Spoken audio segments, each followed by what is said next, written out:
नमस्कार, इन भारत देख रहे हैं आप और मैं हूं आपके साथ कृतिका सूर्यवंशी। बुलेटिन की शुरुआत करते हैं।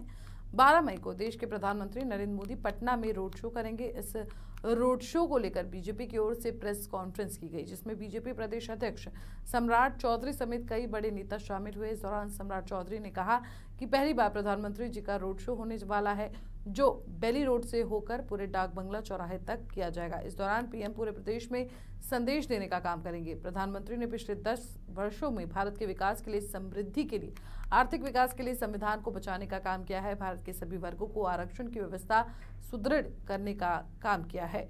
बता दें कि रोड शो को लेकर प्रशासन ने भी पूरी तैयारी कर ली है। वहीं पीएम के रोड शो को लेकर पटना के लोगों में भी काफी उत्साह देखने को मिल रहा है।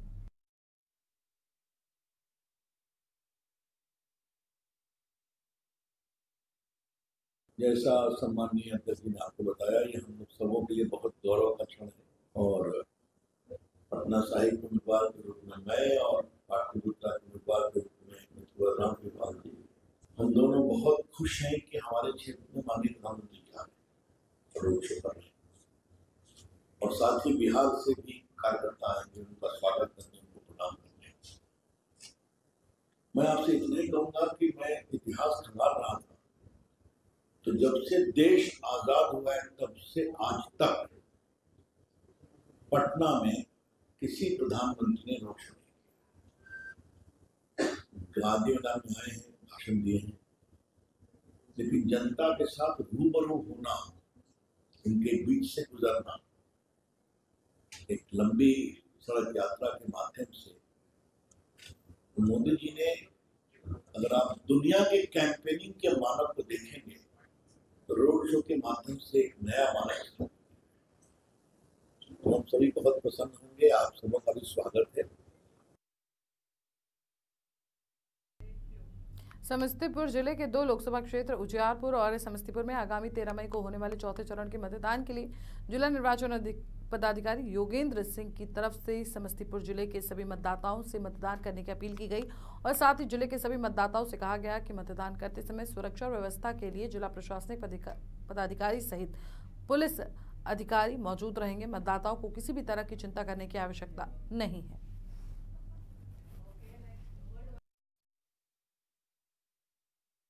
सभी समस्तीपुर वासियों को मेरा सादर नमस्कार। जितने भी हमारे मतदाता हैं, उनके लिए 13 मई को इस जिले में हमारी 2 पार्लियामेंट्री सीट हैं, उनके लिए मतदान निर्धारित है। सुबह 7 बजे से लेकर के शाम 6 बजे तक सभी से हमारी अपील है कि वो अधिक से अधिक संख्या में आए। चुनाव के लिए निर्धारित एपिक जो वोटर ID कार्ड है या बाकी 12 जो अन्य डॉक्यूमेंट है, उसमें से कोई भी एक लेकर के आए और चुनाव प्रक्रिया में अपना जो योगदान है वो करें। सभी मतदाताओं के लिए आयोग की तरफ से, जिला प्रशासन की तरफ से बहुत सारी तैयारियां की गई हैं। हमारे सभी पदाधिकारी और कर्मी उनके स्वागत के लिए जब हमारे बूथ हैं वहां पर तैनात रहेंगे। तो अधिक से अधिक संख्या में लोग आए और ये जो हमारा लोकतंत्र का पर्व है, महापर्व जिसको हम कहते हैं, इसको सफल बनाने में मदद करें। शाम 6 बजे तक मतदान होना है, तो सुबह से लेकर के शाम किसी भी समय पर आ सकते हैं।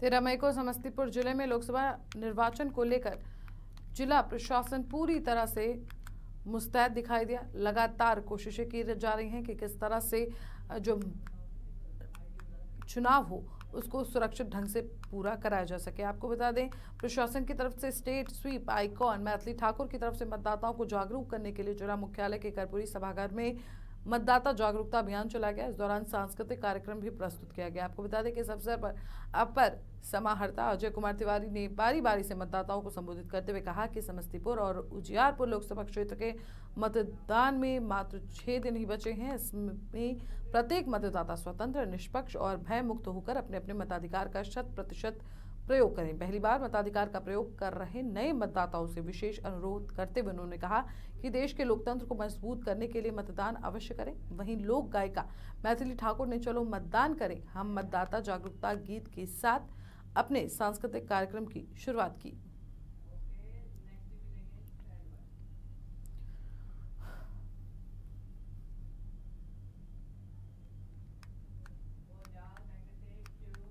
देश में तीसरे चरण का चुनाव संपन्न हो चुका है और इस बीच राष्ट्रीय जनता दल के सुप्रीमो लालू प्रसाद यादव द्वारा मुस्लिम आरक्षण का मुद्दा देश की सियासत में भूचाल लाता दिखाई दे रहा है। हालांकि कांग्रेस की ओर से मुस्लिम आरक्षण को लेकर अब तक आधिकारिक तौर पर कोई बयान सामने नहीं आया है। इस बीच पूर्व केंद्रीय मंत्री और बीजेपी नेता अश्विनी चौबे ने स्पष्ट तौर पर कहा कि इंडी गठबंधन द्वारा सोची समझी रणनीति के तहत अनुसूचित जाति और पिछड़ों के हक का आरक्षण मुसलमानों को देने की तैयारी की जा रही है।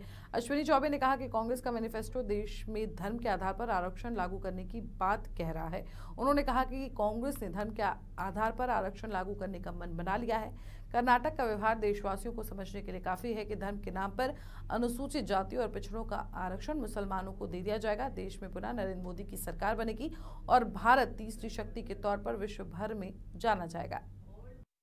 जो लोग आरक्षण धर्म के आधार पर करने की बात, इन लोगों का मंशा यही है। कांग्रेस का मैनिफेस्टो स्पष्ट इस बात को परिलक्षित कर रहा है और कर्नाटक का उनका व्यवहार, ये लोग धर्म के नाम पर पिछड़ों का, अनुसूचित जाति और अति पिछड़े सभी का आरक्षण, ये लोग धर्म के नाम पर मुसलमानों को देने का इनका मन बना हुआ है। यही लोग हैं जो आरक्षण का इस प्रकार से दुरुपयोग करना जो कर्नाटक में किया है, इनका पूरे देश में अगर सरकार भूल से भी बन जाती है, जो कि संभव ही नहीं है। ये ऊपर पप्पू और नीचे गप्पू और बगल में सप्पू और इधर बगल में ढप्पू, ये पप्पू गप्पू सप्पू ढप्पू, इससे सरकार नहीं चलने वाला है। नरेंद्र मोदी की सरकार बनेगी, देश में फिर से तीसरी महाशक्ति हम बनने वाले हैं।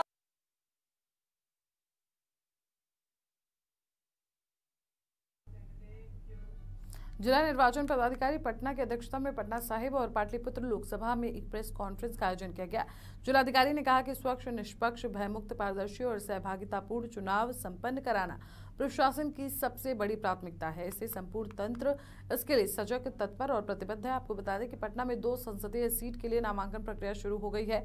7 मई से 14 मई तक नामांकन दाखिल करने की तिथि निर्धारित की गई है। इस दौरान समाहरणालय में आम लोगों की एंट्री पर प्रतिबंध लगा दिया गया है। कर्मियों को भी आई कार्ड दिखाने के बाद ही प्रवेश की अनुमति दी जा रही है।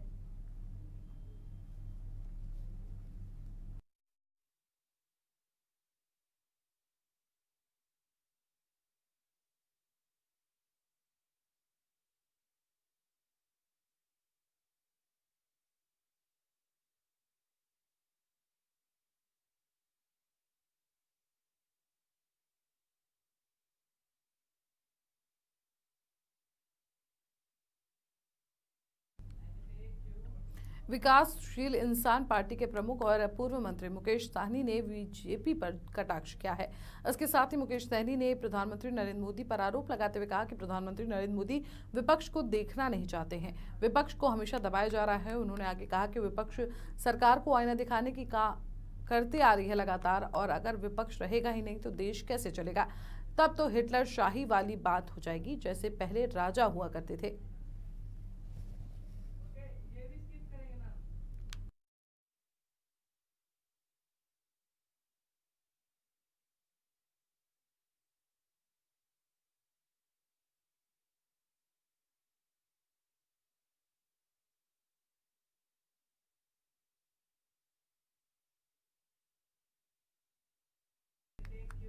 आरजेडी सुप्रीमो लालू यादव का एक बयान सामने आया जिसमें उन्होंने बीजेपी के 400 पार वाले बयान पर तंज कसा है। तंज कसते हुए उन्होंने कहा कि 400 पार हो गए हैं, बीजेपी वाले जनता को सिर्फ भड़का रहे हैं। आगे उन्होंने कहा कि इंडी गठबंधन को बिहार में 40 सीटों पर जीत निश्चित मिलेगी। मतदान केंद्रों पर लंबी लंबी लाइनें लगी हैं, जनता के वोट हमारी तरफ ही आ रहे हैं। बीजेपी पर निशाना साधते हुए लालू यादव ने कहा कि बीजेपी संविधान को खत्म करना चाहती है, लोकतंत्र को खत्म कर देना चाहती है। वहीं मुस्लिम आरक्षण पर लालू यादव ने कहा कि आरक्षण तो मुसलमान को मिलना ही चाहिए।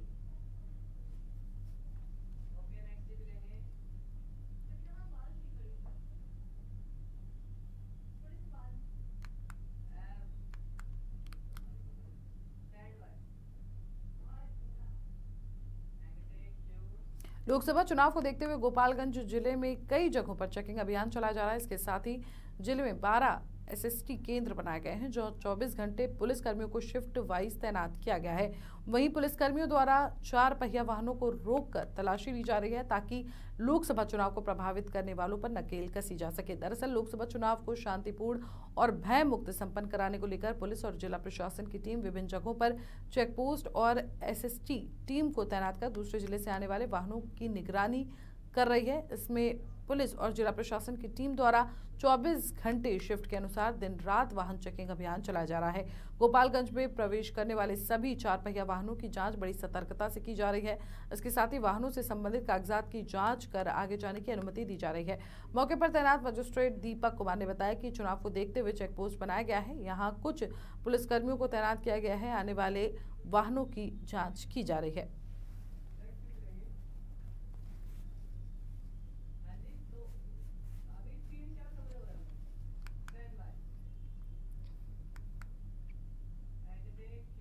बिहार विधानसभा में नेता प्रतिपक्ष और पूर्व उप मुख्यमंत्री तेजस्वी यादव फिलहाल कमर दर्द से जूझ रहे हैं। आपको बता दें कि उनके स्पाइनल सेगमेंट में 10 दिनों से लगातार दर्द है, जो बीते 4 दिन में बढ़ गया है। इस दर्द के बीच उन्हें पटना के IGIMS हॉस्पिटल में MRI कराते हुए देखा गया। वहीं सोशल मीडिया के माध्यम से जो वीडियो सामने आया है, उसमें साफ तौर पर देखा जा सकता है कि तेजस्वी को अस्पताल में व्हीलचेयर से उठाकर MRI मशीन में डाला जा रहा है। वहीं उनके साथ और भी कई लोग मौके पर मौजूद थे।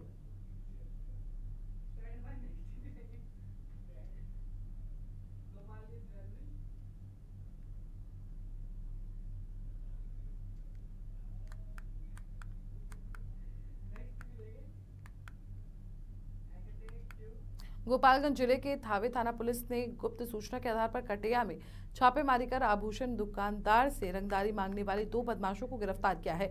गिरफ्तार किए गए बदमाशों की पहचान कटेया थाना क्षेत्र के वार्ड नंबर 8 निवासी नागमणि चौबे उर्फ आर्यन चौबे और श्यामदास बघी के पवन मिश्रा के रूप में की गई है। वहीं पुलिस की तरफ से रंगदारी में उपयोग किए गए एक मोबाइल भी बरामद किया गया है। बता दें, बदमाशों से पुलिस लगातार पूछताछ कर रही है और अब उनको न्यायिक हिरासत में भी भेज दिया गया है। इस संदर्भ में थानाध्यक्ष धीरज कुमार ने बताया कि गिरफ्तार बदमाश में से पवन मिश्रा के विरुद्ध कटिया में 4 और भोरे में एक थावे बाजार में एक व्यापारी थे, जिनसे एक जेल में बंद किसी कुख्यात अपराधी ने अपराधी के नाम पर रंगदारी मांगी जा रही थी 5 लाख रुपए की। हम लोगों ने उस पर तकनीकी अनुसंधान करते हुए जिन लोगों ने मांगा था रंगदारी, वो मोबाइल जिसके थ्रू मांगा गया था वो सब बरामद किया गया है। 2 लोगों को इसमें जुडिशियल कस्टडी में भेजा गया है और दोनों का पूर्व में भी आपराधिक इतिहास रहा है। रंगदारी के कांड में वो पहले भी जेल जा चुके हैं।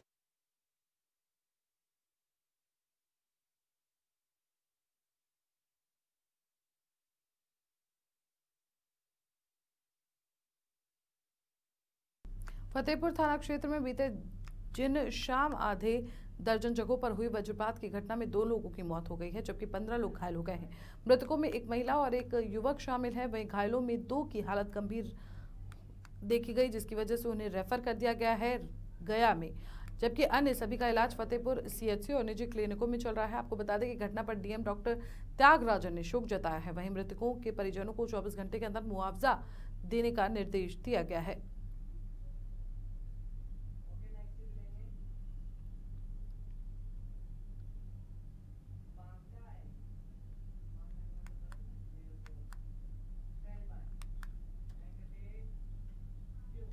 बांका में किराएदार की शादीशुदा बेटी से अवैध संबंध में व्यवसायी के बेटे आशीष कुमार मोदी की हत्या मामले में 24 घंटे के अंदर खुलासा कर इसमें शामिल 6 अपराधियों को गिरफ्तार कर लिया गया है। इस दौरान हत्या के दिन गिरफ्तार गोलू कुमार की तरफ से अपराध की घटना को स्वीकार करते हुए उसने कहा कि मेरी बहन से आशीष मोदी का प्रेम प्रसंग चल रहा था, जिसकी वजह से घटना को अंजाम दिया।